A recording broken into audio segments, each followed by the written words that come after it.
Oh, okay, take your lazy jack in now.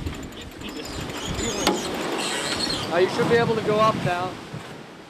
Our expertise is sailing to climb. That's our niche. You know, we use a boat to access these areas where you can only get to by boat, and that's really how we developed this business over the years of pelagic expeditions. More. Okay, good. In the beginning, it was just to get some free space, and you had to go to a place like this to get it. But it was also combined for me of, you know, I'm an amateur mountain enthusiast. You know, that's my sort of passion, where sailing was always my vocation.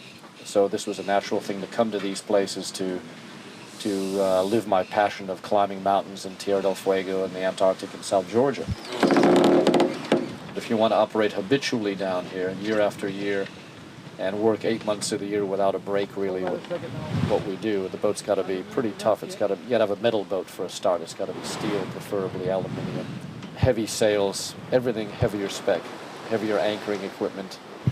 You need spares of everything, 2 dinghies, 2 anchors, 2 anchor rods, every engine spare. It's more important for a skipper on these type of boats to be a good engineer, you know, than a good sailor in some respects. You have to know how to fix things.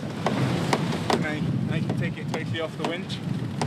Take it in? No, take it off the winch totally. Dave, you can take the whole rope off the winch. Oh, I'm sorry.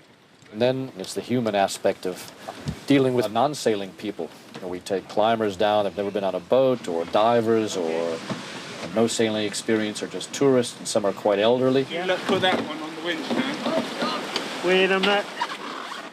You don't forget that you're on a small boat.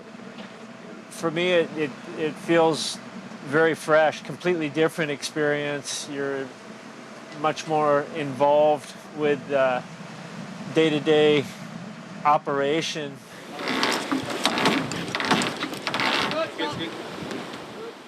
Yeah, we're now a day out of Stanley, and there's no one around, and so we're completely self-reliant. And so, as a sailor, that's a huge challenge.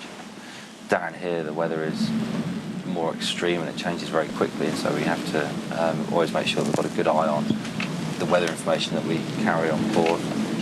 The main danger really is the ice that we sail through a lot of the time. We sail through a lot of iceberg fields. The icebergs themselves aren't a huge hazard. It's the growlers, the small piece of ice which break off them, which radar doesn't pick up and we don't always see by eye. See that? Look here, right here. We got a big iceberg. We saw it 7 miles away in a fairly clear horizon, and now the fog's come in, and we're only literally a quarter mile away, and we can just barely see it through the mist here. And it's the first berg we've seen from Stanley. It just goes to show you how these things could be lurking around in the mist, and you all of a sudden they just pop up out of nowhere when it clears. So you got to be pretty vigilant from here on in. The charts of South Georgia, which we used to navigate when we're there, a lot of them are very old. They're not hugely accurate, and although they carry warnings on them, letting you know that they're not highly accurate, you always have to sort of err on the side of caution as you're in these areas, because they're rocky bottoms, they're unforgiving, lots of wind whistling off the glaciers, and so you have to be on your toes the whole time. Sailing these journeys, it's more pure. It's how it was done originally. When these places were discovered and found, it was done under this mode of transport. And so for me, sailing is about adventure. It's about seeing the world in its most traditional form, really. And we're still using the same winds that powered the explorers of yesteryear around. And for me, that's quite an important thing.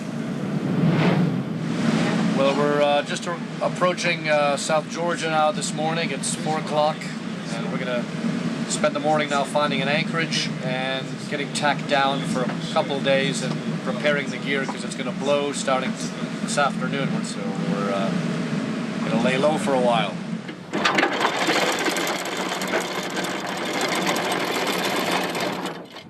The most objective danger is losing the boat inshore, winding up on the beach somewhere in some inhospitable place. 100-knot gusts coming down the mountains, and you're in an anchorage and you're being blown around on your anchor, and it gets pretty dramatic. This boat is a lifting keel boat, so we can actually get into shallower places and get closer to the shore and tie onto the shore, and that's a fundamental thing of this type of expedition vessel.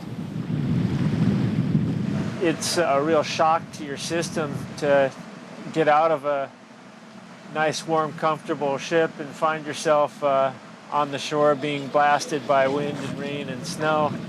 But it's exciting.